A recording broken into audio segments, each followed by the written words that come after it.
Now, next topic is enthalpy of combustion. Enthalpy of combustion is the energy change when 1 mole of a substance is completely burnt in oxygen. So remember, it's only for 1 mole.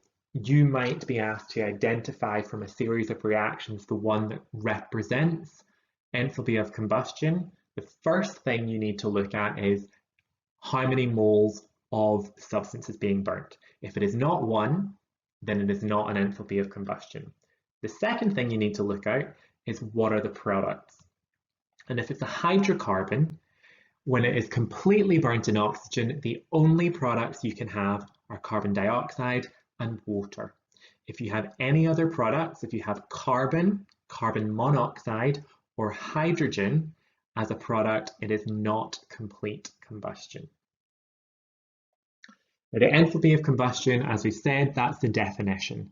And those examples at the bottom there are all examples of enthalpy of combustion. So the enthalpy of combustion for carbon, hydrogen, sulfur, carbon monoxide, and propane at the bottom.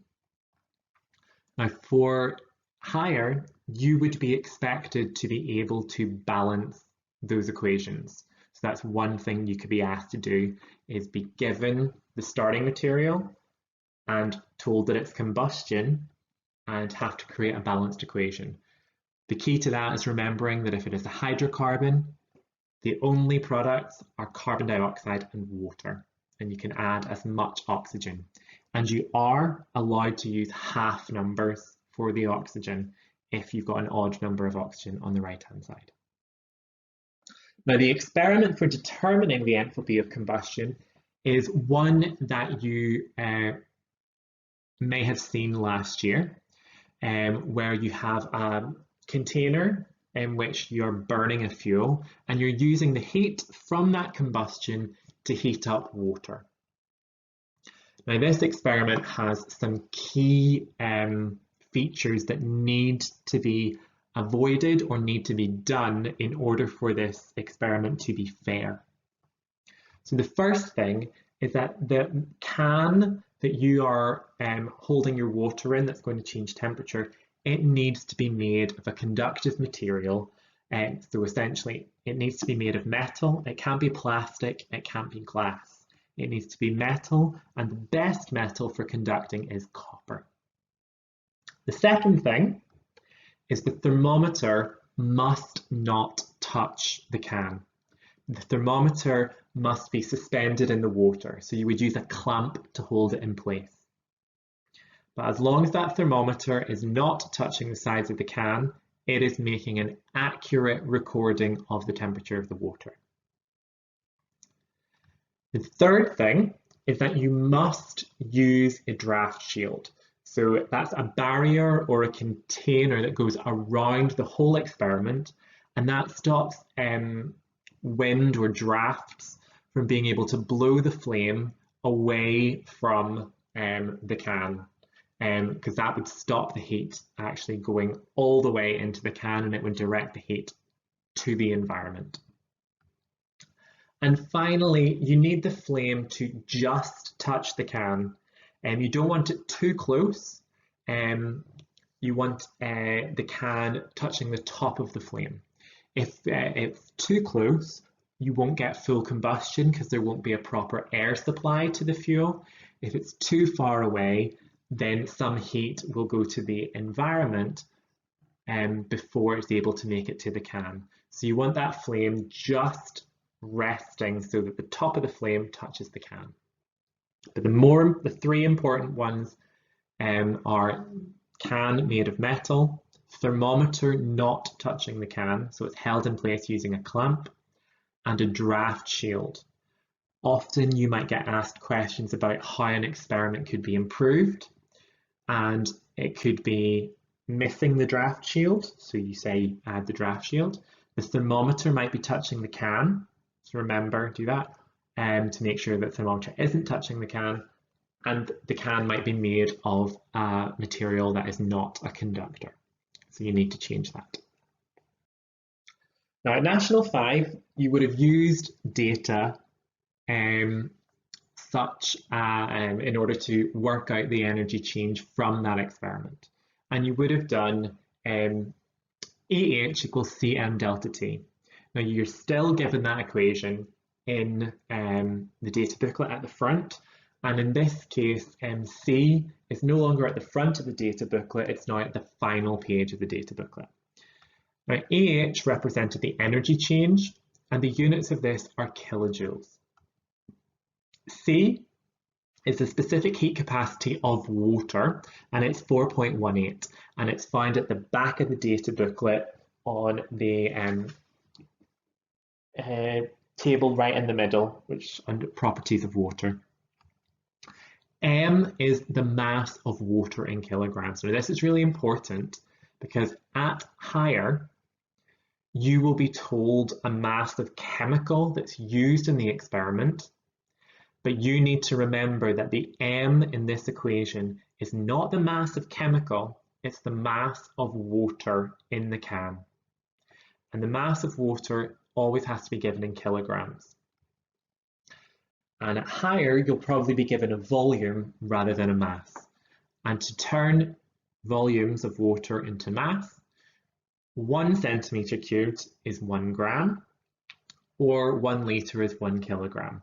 So if you're given centimetres cubed and you want to turn it into kilograms, you divide by 1,000. Now, from what you did at National 5, at higher you have to go one step further. And you have to look at the enthalpy change and the enthalpy of combustion, which means you're looking at kilojoules per mole. At Nat 5, you just worked out the kilojoules part. At higher, you have to work out the kilojoules per mole. So the step 1 of this process is doing exactly what you did at National 5 and use AH equals Cm delta T. The second step is to determine how much energy 1 mole of chemical would have been produced. And you can do this using mass and proportion, which I'll show you how to do that, or you can use a molar method to do it. Either one works. They both actually use the exact same maths, just in a different order. So here we've got a worked example. 0.16 grams of methanol, and you're given the formula, was burned in a spirit burner. The heat of this combustion caused the temperature of 100 centimeters cubed of water to change from 20 to 27. So the temperature has risen. So it's important we remember the temperature has gone up, so it was an exothermic reaction. And the question you've been asked is, calculate the enthalpy of combustion of methanol. So the first step is we need to work out our AH value. So AH equals Cm delta T. Well, M is the mass of water, so that's your 100 centimeters cubed divided by 1,000, which gives us 0.1 kilograms. C is 4.18, it's always 4.18. If you forget it, look at the back of your data booklet in the middle table. And delta T is 27 minus 20, which is 7. When we do our multiplication, we end up with 2.962 kilojoules, not kilojoules per mole. And the enthalpy of combustion is always in kilojoules per mole. So we need to do a second step. And that second step, you can do in one of 2 different ways. So I'll show you each different way. So the first way is just using mass and proportion. So as we worked out before, 2.926 kilojoules of energy were produced in the experiment, and that was using 0.16 grams of methanol. 1 mole of methanol has a GFM of 32 grams. So if we've used 0.16 grams of methanol and it's produced that amount of energy, what would 1 mole produce? And so you can use proportion. 0.16 grams gives us 2.926. 32 grams is going to give us 2.926 divided by 0.16 multiplied by 32, which equals 585.2 kilojoules per mole. But even then, that's not the final answer because it is an enthalpy of combustion. So we need to know whether it is exo or endothermic. Combustion is always exothermic, so you need to make it negative 585 kilojoules per mole. So that was one method. The second method is to work it out using moles. So as before, 2.926 kilojoules were produced from 0.16 grams of methanol. 1 mole of methanol is 32 grams. So if we work out how many moles of methanol we've got, that's going to be 0.16 divided by 32, which is 0.005 moles. Well, if we're wanting to work out something that is kilojoules per mole, we can work out delta H, kilojoules per mole. So if we divide our kilojoules by our number of moles, we'll get the answer. 2.926 divided by 0.005 gives us 58.5 kilojoules, 58.52, the same, sorry. And again, because it's exothermic, we have to put that negative sign in. If you didn't put that negative sign in, you would not get a mark for your final answer. You would get it for your calculations, but you would not get the final mark. And questions like this are usually worth 3 marks. 1 for working out the EH value, 1 for using a method of relating what 1 mole would be, and then the final mark for clearly identifying that it's an exothermic process.